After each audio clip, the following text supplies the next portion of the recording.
my name is Sarah. Welcome to the It is a Sarah podcast. Today it is Monday, February 10, 2025, and in this episode I want to share my handwerk perikelen, that's a Dutch word for crafty adventures, from this week with you. I'm coming to you from the Netherlands, so excuse my Dutchy English. I love to knit, I love to crochet, and I love to talk, so that's the perfect combination for making this podcast. I make my episodes in Dutch and in English, so be sure you pick the right one. Okay, a lot to share today. Let's start with what I'm wearing. I'm wearing my Ariana sweater, and that's not a new finished object. I made it last year, I guess, and it's one of my favorite sweaters of this moment. It's my own modification of the Ariana cardigan, a pattern by Christoffers. Instead of making a button band in front, I decided to replace the triangles with a square.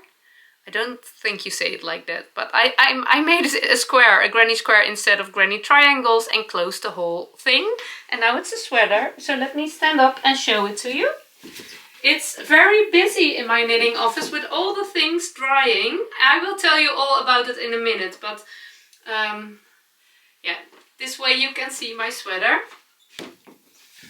There's hardly no space for me.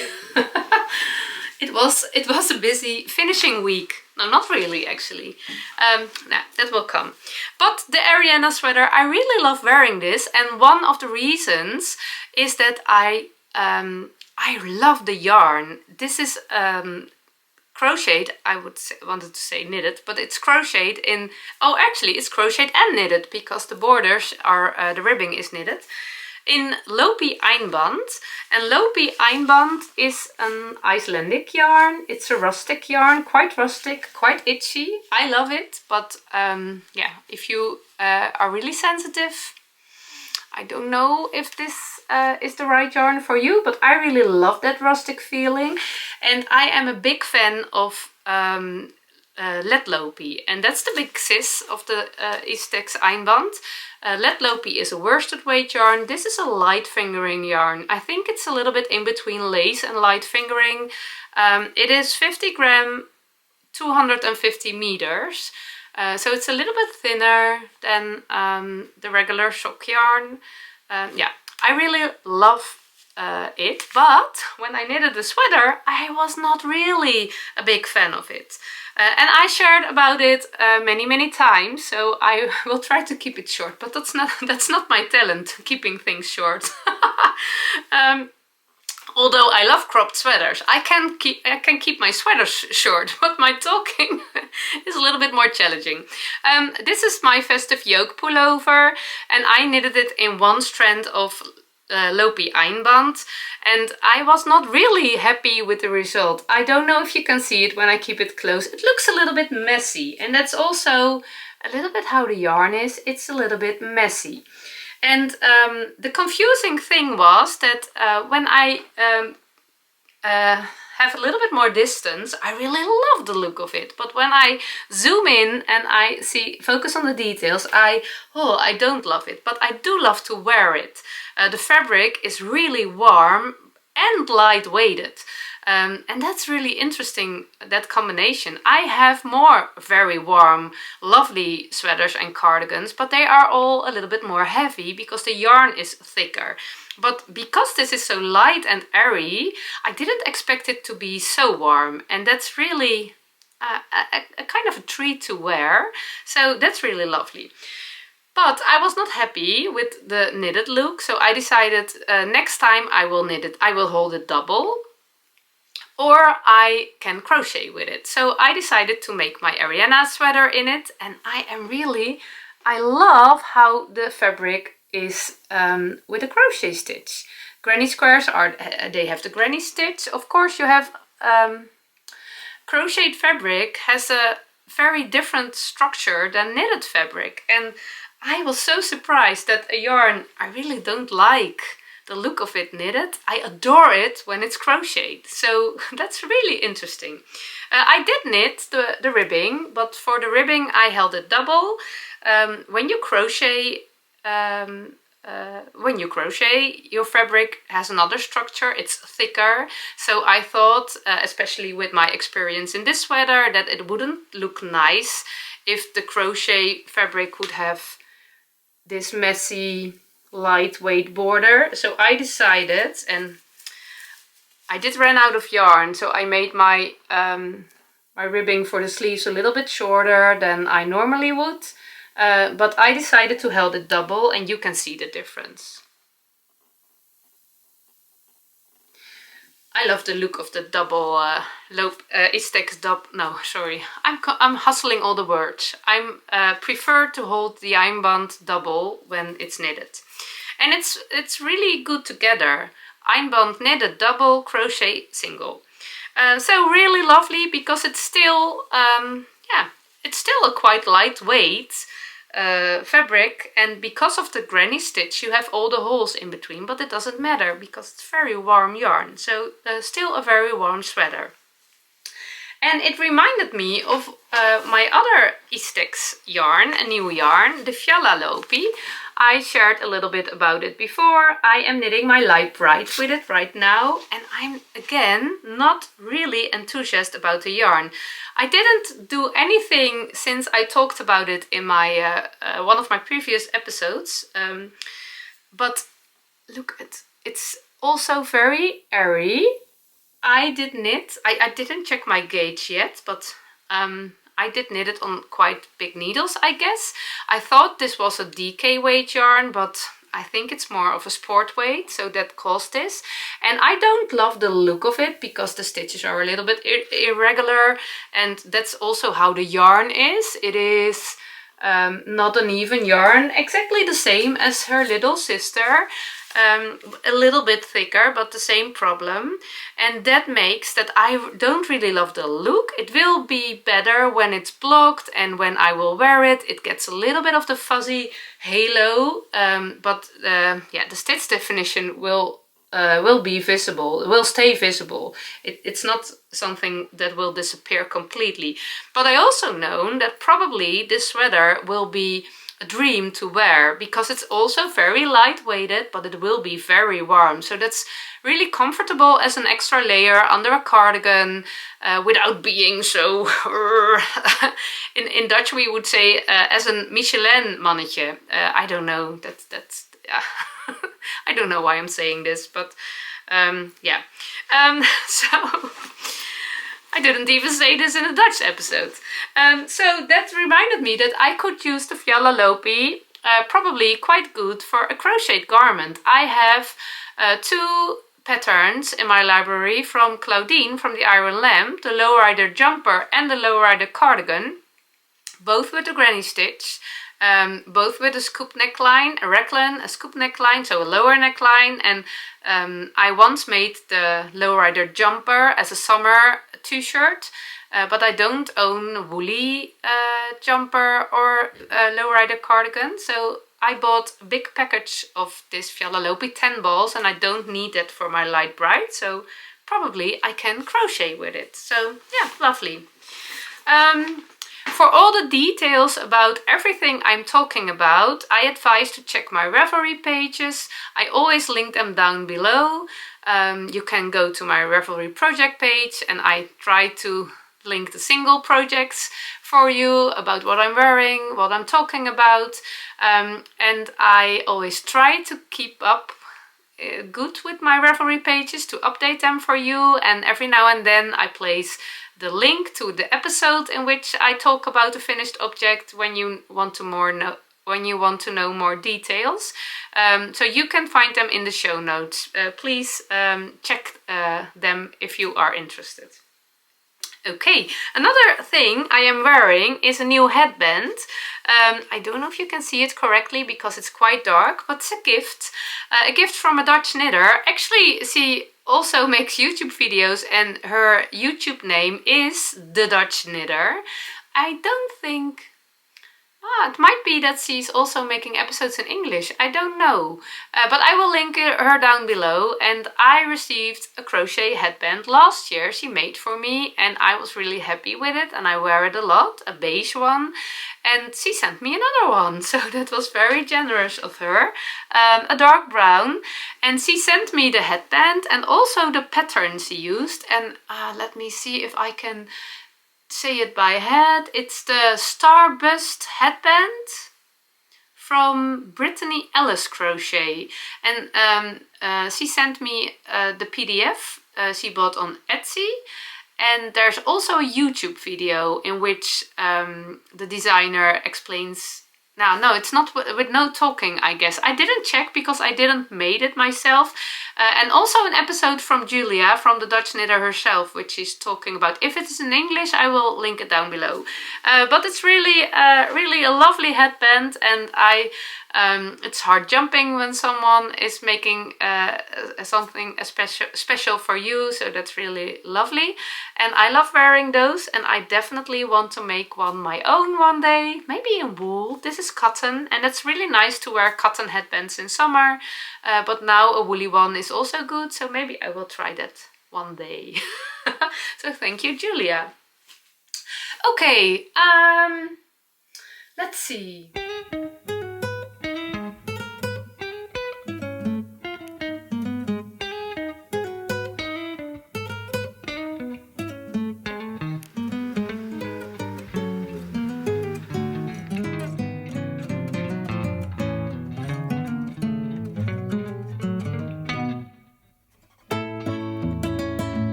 We are a little bit worried, no, not really worried, but the fit of the sleeve is quite fitted compared with the rest of the sweater, and we want them to be a little bit more oversized. So this is the sleeve unblocked. It is wet, and now the other sleeve I did stretch out.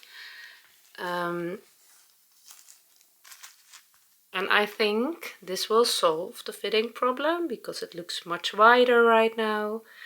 I placed a little pin in every other bubble. And I think when you place pins and you stretch something out, it's very important that the lines will stay straight and not get wonky because of the stretch, the force you put it on. But I think this looks quite nice, so I'm very curious how this will dry and how the fit will be.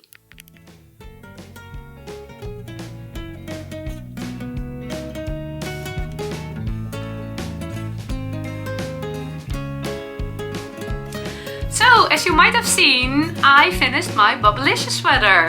It is blocking right now. I did put it on the blocking mat this morning. It's very busy on my blocking mat. I used all of them right now. That never happens. There are 3 things drying, and one of the items I'm probably most proud of, but I will share more about that in a minute. The Bubblelicious sweater, it is a bit exciting, the fit of the sleeve, but I think it will work out pretty good. I have a lot of trust in the blocking process. But I will share all the details about that sweater next week, in next week's episodes, because it's now drying, and yeah, we shall see. But I will keep you updated. I always block on those blocking mats. They are all in use right now, so I can't show them. They are actually playing mats for children. I have cork ones.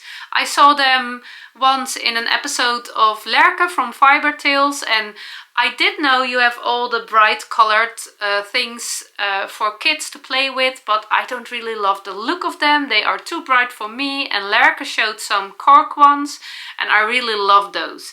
And I could find them online for sale in a Dutch baby store, because they are actually meant to make a nice layer for babies or kids to play on. So I'm really happy with that. But I do cover them always with a garbage bag, so you hardly see anything of the lovely cork look. But I know that it is there, and that's enough.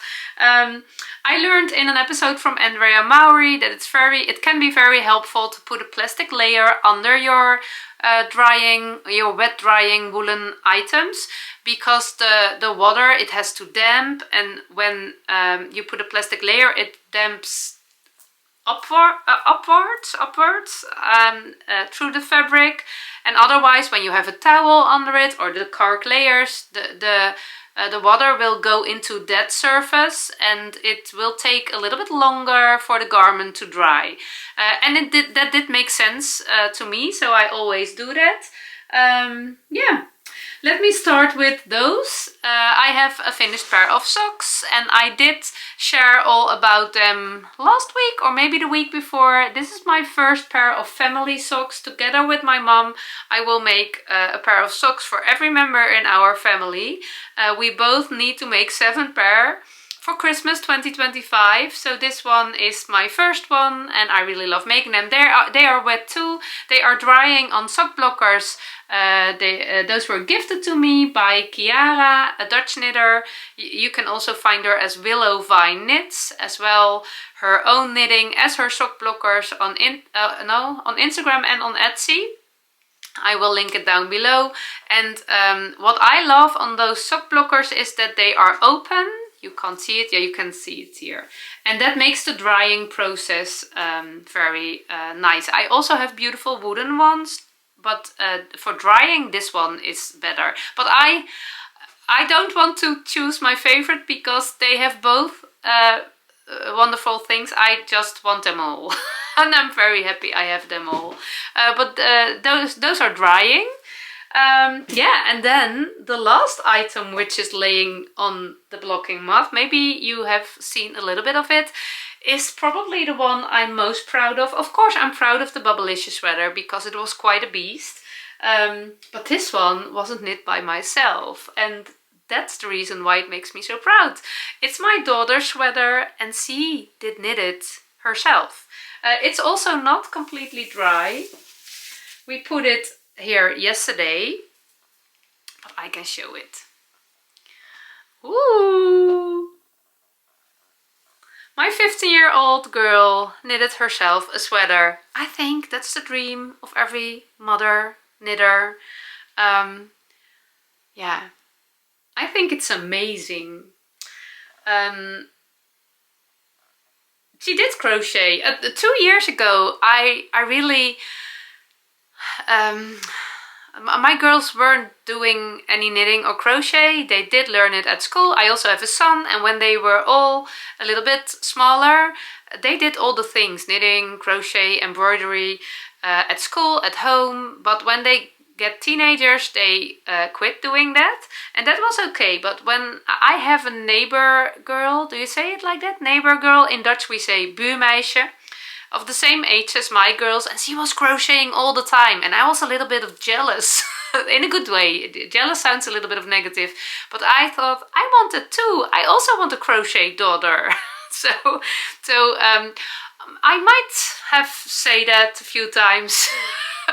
I dropped that when my girls were around, and at some point, it's not that they must crochet or knit, because I love that, but I think it's good to do something with your hands. If that can be drawing, embroidery, knitting, crochet, it can be everything, doesn't matter. But doing something with your hands which is making you happy is good for everyone, and also for teenagers. So my youngest, she picked it up and she started crocheting, and she made a lot of crochet plans and really lovely all the crochet things. And she also wanted to knit. She already learned to knit, so she knew how to do it. She did knit her sweater before. This is her second garment, but she never wears that because she doesn't like the color and the fit, and I think it's okay, but yeah. She did want to knit another one, and she made this one. This is the Kerr sweater by Rabecca, Clow, and the Kerr sweater is actually a plain sweater. I showed it before. One moment.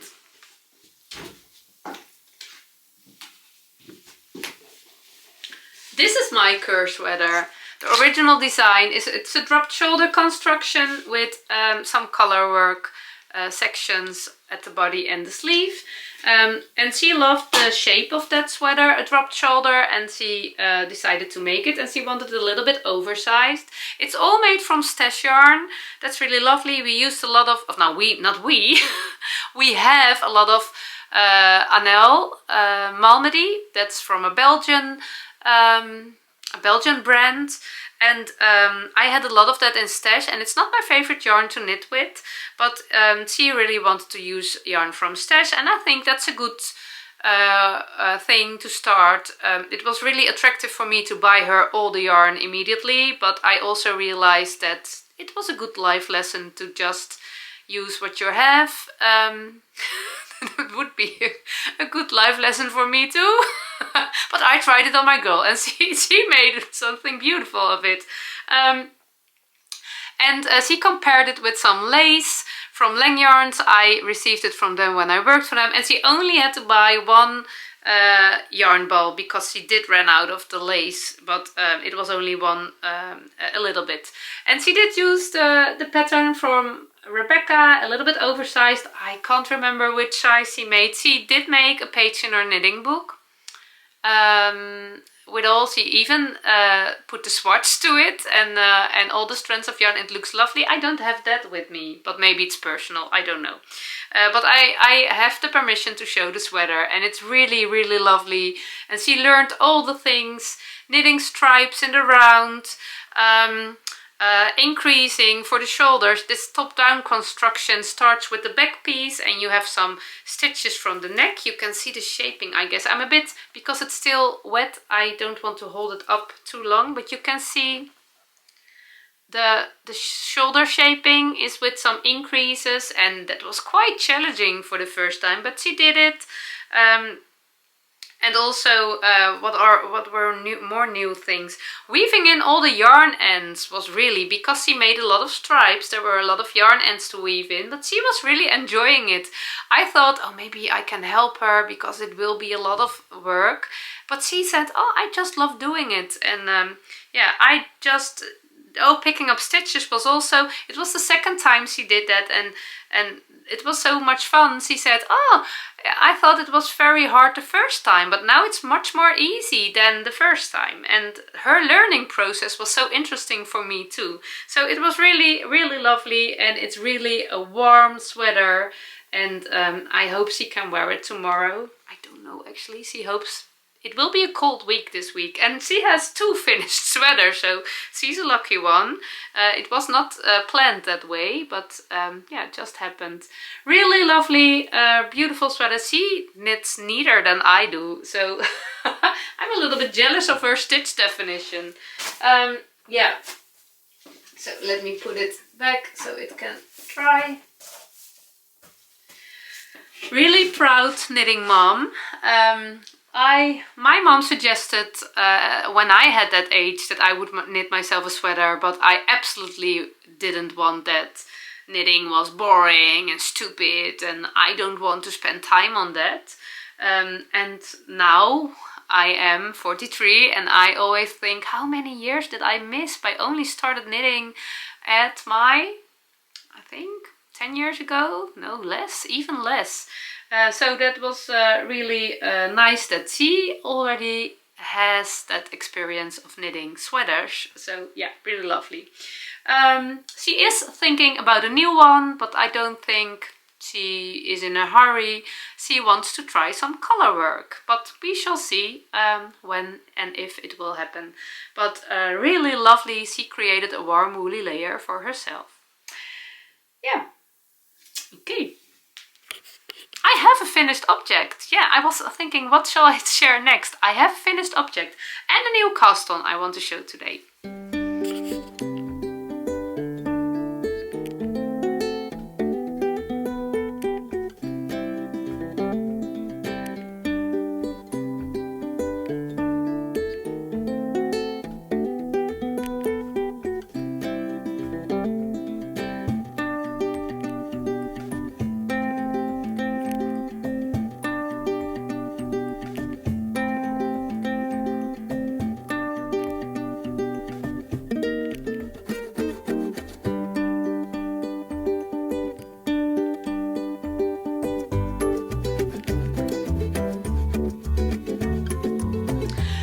I do have another small finished object. I made a crochet garland.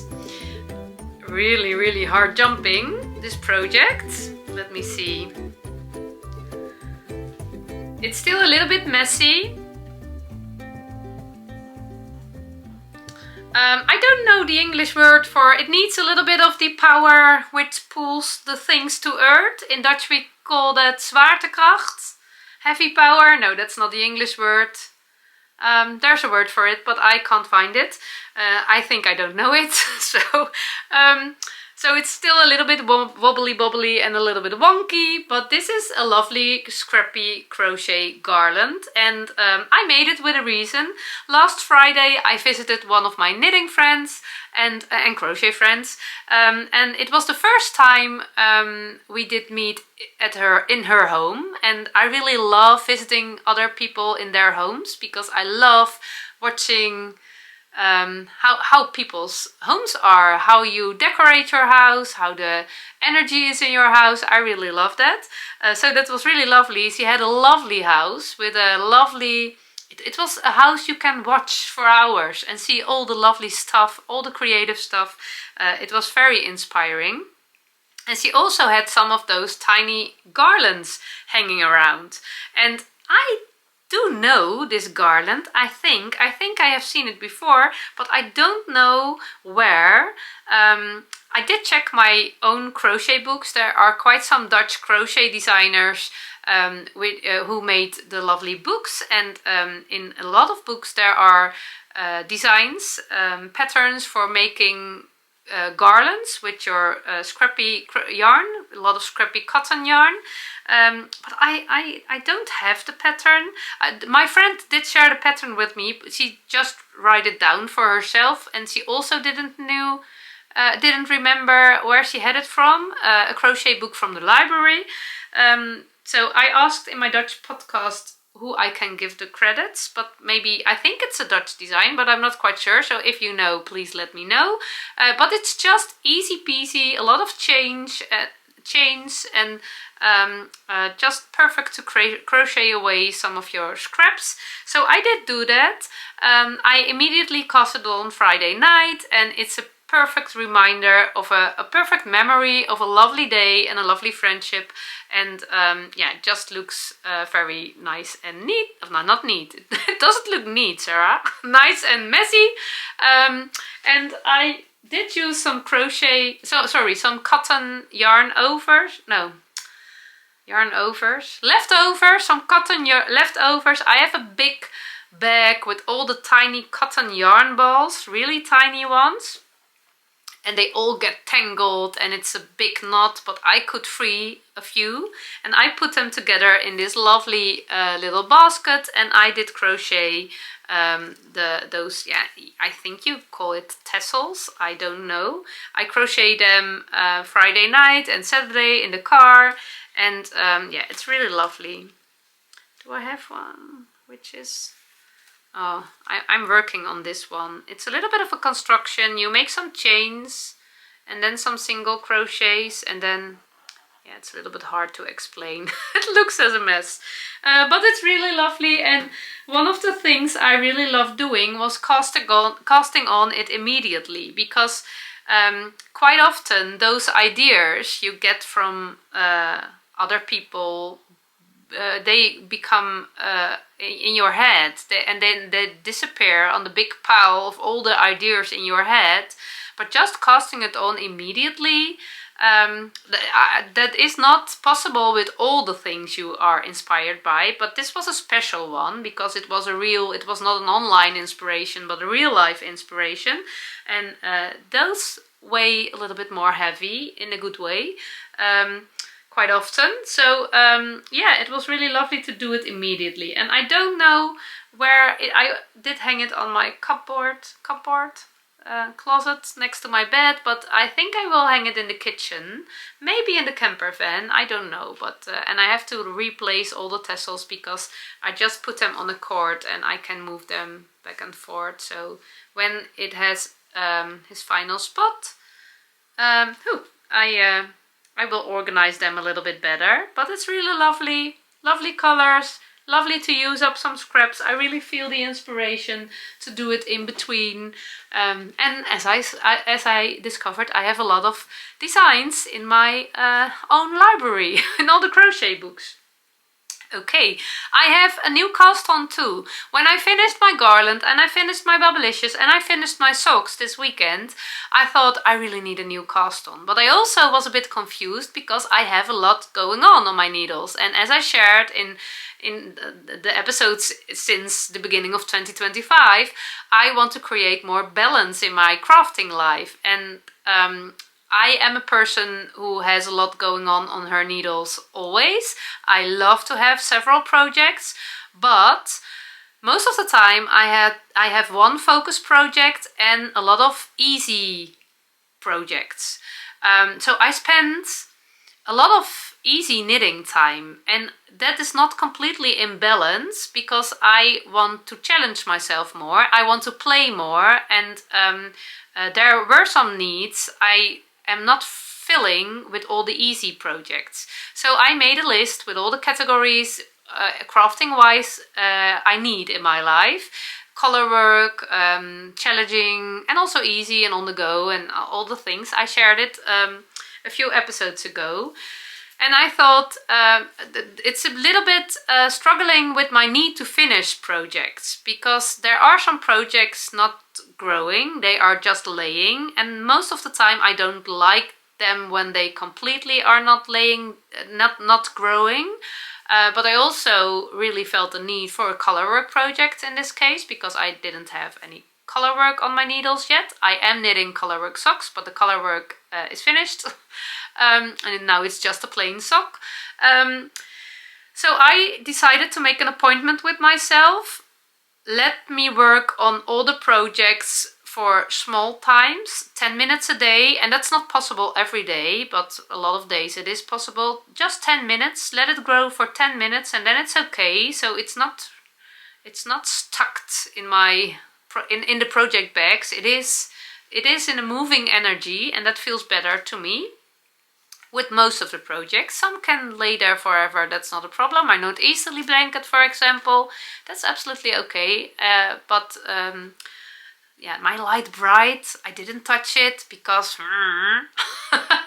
and yeah, when I will work on it, it will make me happy. So yeah, so I did start working small parts of 10 minutes, and that's enough, and it really gives me a good and balanced feeling.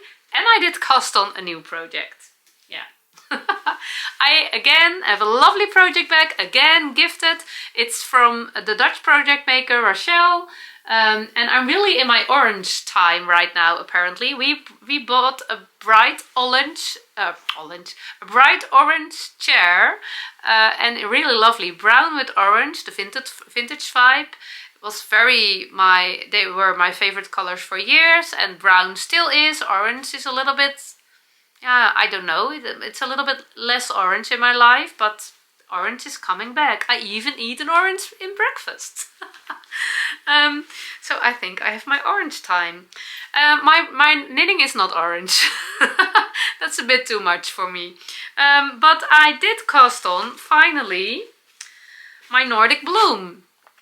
Nordic Bloom is a pattern from Caitlin Hunter, and you can find it in Nordic Battery. Nordic Knits, it's a magazine from Line. I think I can call it a magazine, it's not a book. And it has all the designs from all the knitters with Nordic roots, living in Nordic countries or having Nordic roots, as I said. I did buy it because I immediately fell in love with this design, the Nordic Bloom from Caitlin Hunter. And I thought the text is saying that, see, you have those lovely designs with all the busy color work, and she picked a small color work chart and she put it on a bigger scale, and now it's a big flower. I really love the look of it, and I immediately knew that I wanted to knit that, actually that vest. I saw the vest at first, I guess. I love the cardigan too. I might love the cardigan more, but I decided to make the vest because I can use that in my wardrobe. I don't own a lot of vests with buttons. Only one, I guess, a summer item. But I will play a little bit with it because I don't love the short sleeves. As you can see, it's a dropped shoulder construction, and when the dropped shoulder, normally you would pick up stitches right here for the sleeves, but when you don't do that, you have those little sleeves, which are actually no sleeves, but just part of the front, dropped shoulders. Yeah, it's dropped shoulders, but I don't really love that. I love it more. I made such a garment once. My current cardigan, I decided to make a summer version, and it's also a dropped shoulder construction, and I didn't pick up stitches for the sleeves, but just add a little bit of ribbing, and it also had those tiny, yeah, it's a bit confusing. Are you a sleeve or not? Yeah, this is a little bit thicker yarn. This looks as if it's a short sleeve, but still it's a little bit confusing. So I decided I want a different shape at the upper part, and I have a pattern in my library for years. It's actually more of a recipe. It's called the Calides Vest, and I don't know if that's the right pronunciation. It's Spanish for warm woolly layer. I think something like that is in the introduction of the pattern, so I love that. And it's a sleeveless vest. A vest is always sleeveless, Sarah. That's a bit confusing for me, because in Dutch, vest is a cardigan. We call a cardigan a vest. But a vest with no sleeves.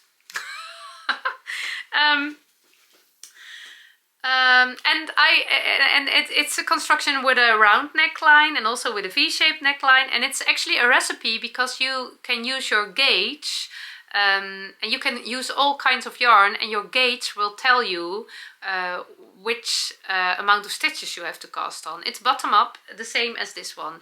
So I decided I want to use that, and I can just follow the design, the pattern for the Nordic Bloom, and when I come at the part where I split for the sleeves, which are not there, I'm confusing myself all the time. For the armholes, then I will do some decreases, I guess, to make it a little bit more narrow, and there will be no sleeves which are not sure if they are sleeves. No dropped shoulder, but more of a shaped armhole. So I think that will work out pretty good. It was my plan to knit with the yarn. Rauma Vams is the recommended yarn. I have that in my stash for years. I did buy it maybe 4 years ago, maybe even 5, because I wanted to reknit one of my favorite cardigans. I found it in a thrift store, not really in a thrift store, I found it in a vintage clothing shop, and I really did wear it so much, but I did wear it out. Do you say it like that? Yeah, it's just looking bad. There are holes in it, and I still wear it every now and then, but it's not looking good. And for almost 5 years I have the plan to reknit it. I couldn't find a pattern. I know you can take a picture with Google or maybe with another service. You can take a picture of a pattern, and then when you are searching for it, you can find the pattern which belongs to the picture, compares with the picture, but there was no match online. But I can reknit it just with the cardigan using the cardigan as the pattern. I can check the chart. I think it's quite thick yarn, it's quite visible when to make increases and all kinds of things, but it never happened. So I thought maybe I can use Rauma Vams for the Nordic Bloom, but I didn't want to do it, so I picked Let Lopi, Istex Lopi. And it's a worsted weight yarn, and the pattern is for a bulky weight yarn, but I think I prefer a worsted weight, a little bit of a thinner fabric for this kind of garment more, so it's okay. And I was checking which size I would make, and the smallest size has 143 stitches, I guess. And I did knit my coffee bean corn cardigan, and it has 144 stitches, and that fit is perfect also with Let Lopi.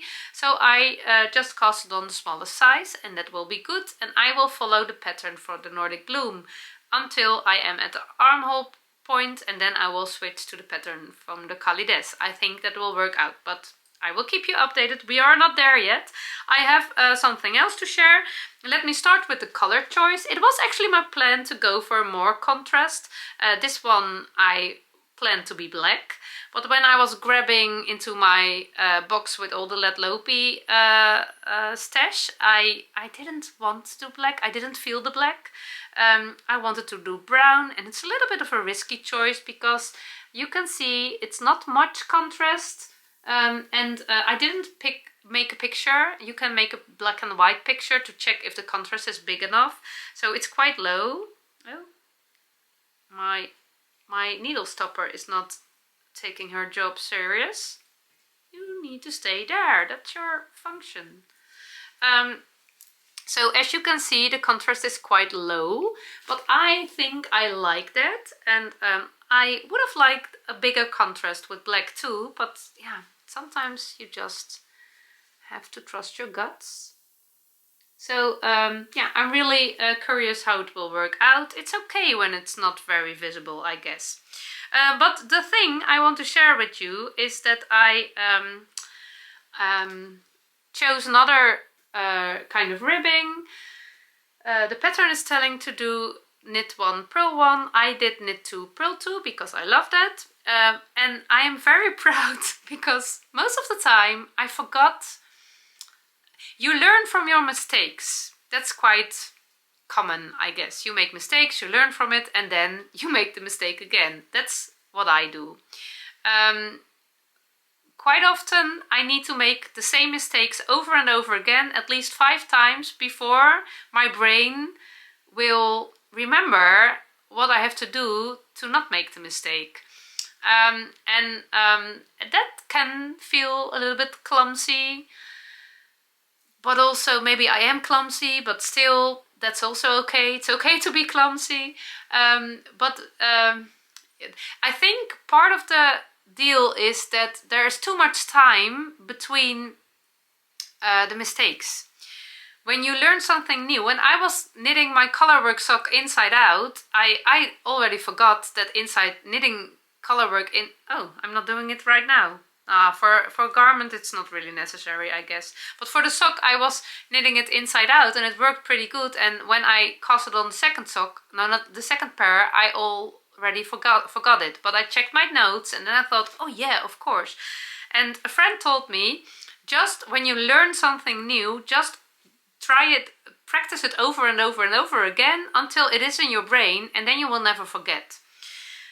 So this typical thing, which I will explain to you in a minute, is also there is too much time in between I do it. So then it doesn't become a path in my brain. So we shall see. This is about steeking. Now, it's not really about steeking, it's about picking up stitches. When you are knitting the ribbing is knitting back and forth, and then you add some steek stitches, because knitting color work in the round is much easier than knitting color work back and forth. So you knit the steek stitches and then you cut the steek, but that's not what I want to explain. It is about the picking up stitch. You need a selvage stitch at the beginning and at the end for picking up the stitches.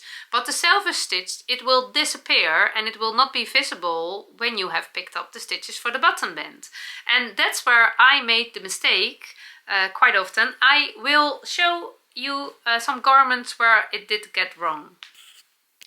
This cardigan is also steeked. It actually doesn't have to do with the steek, but just with picking up stitches. But as you can see, this is my steek sandwich. It's here, and I picked stitches for the steek sandwich. This is also a knit 2, purl 2 ribbing. Knit 2, purl 2, knit 2, purl 2, knit 2, purl 2, knit 2, purl 2, and here is a knit 1 column. But that's not a knit purl column, but a knit 1, because I didn't add a selvage stitch. So the first knit stitch from the knit 2 column disappeared when I was picking up stitches, and now I have a very visible 1 stitch column instead of a 2 stitch column. And at the end of the row I ended with purl 2. And I am doubting, because this looks as a purl 2 column, so that means that I ended with a knit stitch for the selvage stitch, but not with a knit 2 column. So as you can see, here is a purl 2 column and here is a knit 1 column. It's on both sides, not how I want it to be. Now let me show you how I do want it to be. This cardigan did work out the way I want it to be. As you can see, there is a stitch column. This one doesn't have a steek sandwich. It's just a button band immediately. There is a little bit of a hidden steek at the back, but not at the front. But I picked up stitches, and here is still a knit 2 column. So that means that I started my ribbing with knit 3. Knit 3, purl 2, knit 2, purl 2, knit 2, purl 2. And the knit 3, the first knit stitch, is my selvage stitch, so still there is a knit 2 column. And I ended this ribbing also with knit 3, because you can see there is a knit 2 column, and the third knit stitch is the selvage stitch. It disappeared in the button band. It is right there. No, not there. Right here. So this is how I want it to be. It's the same on both sides, and it just matches the rhythm of the knit 2, purl 2. And when you are following a pattern, it's described all clear and well, but I make it as a modification quite often, because quite often knit 1, purl 1 is used, and I change it in knit 2, purl 2. So right now I was very aware of that problem, and that made me so proud. I have to start with 3 knit stitches, and I have to end with 3 knit stitches. So that means the total amount of stitches must be divided by 4, because you do knit 2, purl 2, that is 4 stitches in total.